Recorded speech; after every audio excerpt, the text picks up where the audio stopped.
Mark chapter 14. Now the Passover and the Feast of Unleavened Bread were 2 days away, and the chief priests and scribes were looking for a covert way to arrest Jesus and kill him.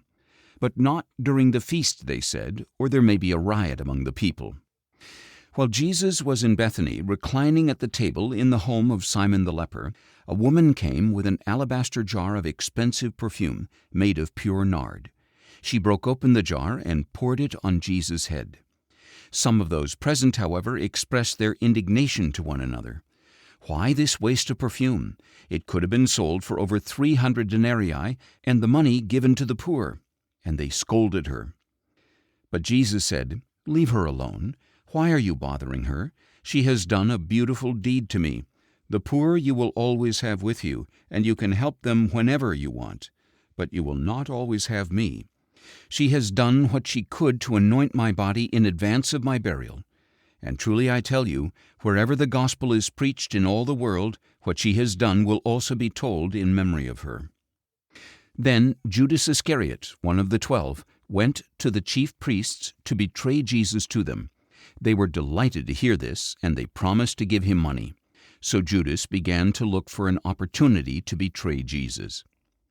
On the first day of the Feast of Unleavened Bread, when the Passover lamb was to be sacrificed, Jesus' disciples asked him, "Where do you want us to prepare for you to eat the Passover?" So he sent 2 of his disciples and told them, "Go into the city, and a man carrying a jug of water will meet you. Follow him, and whichever house he enters, say to the owner, 'The teacher asks, where is my guest room where I may eat the Passover with my disciples?' And he will show you a large upper room furnished and ready. Make preparations for us there." So the disciples left and went into the city, where they found everything as Jesus had described, and they prepared the Passover. When evening came, Jesus arrived with the 12. And while they were reclining and eating, Jesus said, "Truly I tell you, one of you who is eating with me will betray me." They began to be grieved and to ask him one after another, "Surely not I?" He answered, "It is one of the 12, the one who is dipping his hand into the bowl with me. The Son of Man will go just as it is written about him, but woe to that man by whom he is betrayed. It would be better for him if he had not been born." While they were eating, Jesus took bread, spoke a blessing, and broke it, and gave it to the disciples, saying, "Take it, this is my body." Then he took the cup, gave thanks, and gave it to them, and they all drank from it. He said to them, "This is my blood of the covenant, which is poured out for many. Truly I tell you, I will no longer drink of the fruit of the vine until that day when I drink it anew in the kingdom of God." And when they had sung a hymn, they went out to the Mount of Olives. Then Jesus said to them, "You will all fall away, for it is written, 'I will strike the shepherd, and the sheep will be scattered.' But after I have risen, I will go ahead of you into Galilee." Peter declared, "Even if all fall away, I never will." "Truly I tell you," Jesus replied, "this very night before the rooster crows twice, you will deny me 3 times."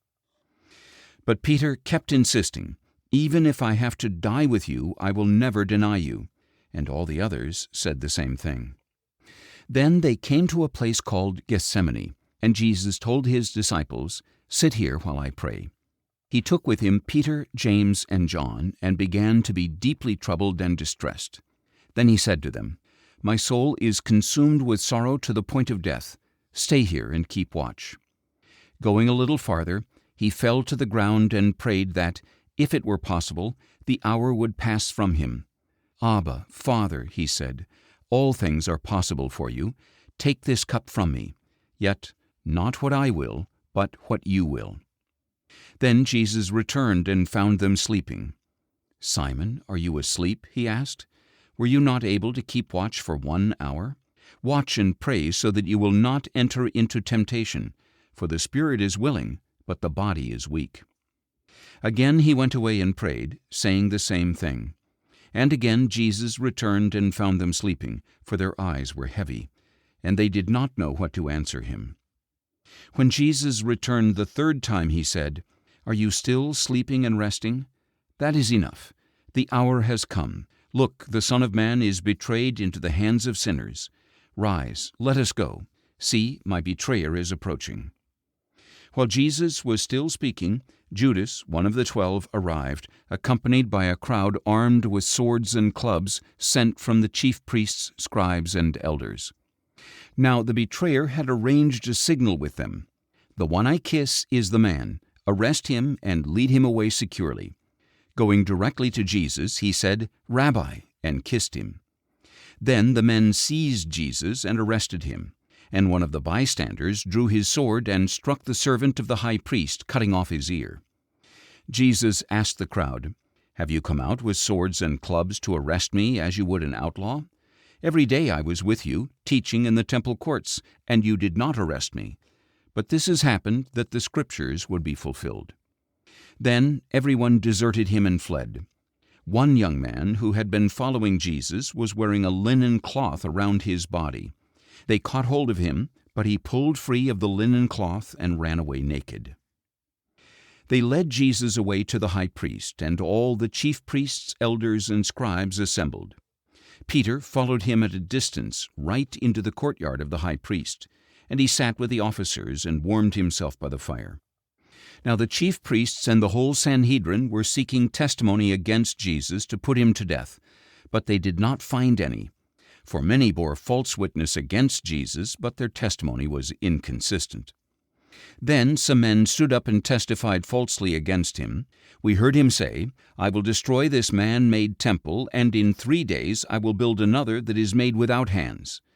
But even their testimony was inconsistent.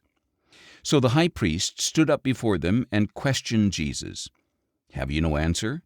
What are these men testifying against you?' But Jesus remained silent and made no reply. Again the high priest questioned him, 'Are you the Christ, the Son of the Blessed One?' 'I am,' said Jesus, 'and you will see the Son of Man sitting at the right hand of power and coming with the clouds of heaven.' At this the high priest tore his clothes and declared, 'Why do we need any more witnesses? You have heard the blasphemy. What is your verdict?' And they all condemned him as deserving of death. Then some of them began to spit on him. They blindfolded him, struck him with their fists, and said to him, 'Prophesy.' And the officers received him with slaps in his face. While Peter was in the courtyard below, one of the servant girls of the high priest came down and saw him warming himself there. She looked at Peter and said, 'You also were with Jesus the Nazarene.' But he denied it. 'I do not know or even understand what you are talking about,' he said. Then he went out to the gateway, and the rooster crowed. There the servant girl saw him and again said to those standing nearby, 'This man is one of them.' But he denied it again. After a little while those standing nearby said once more to Peter, 'Surely you are one of them, for you too are a Galilean.' But he began to curse and swear, 'I do not know this man of whom you speak.' And immediately the rooster crowed a second time. Then Peter remembered the word that Jesus had spoken to him, 'Before the rooster crows twice, you will deny me 3 times.' And he broke down and wept.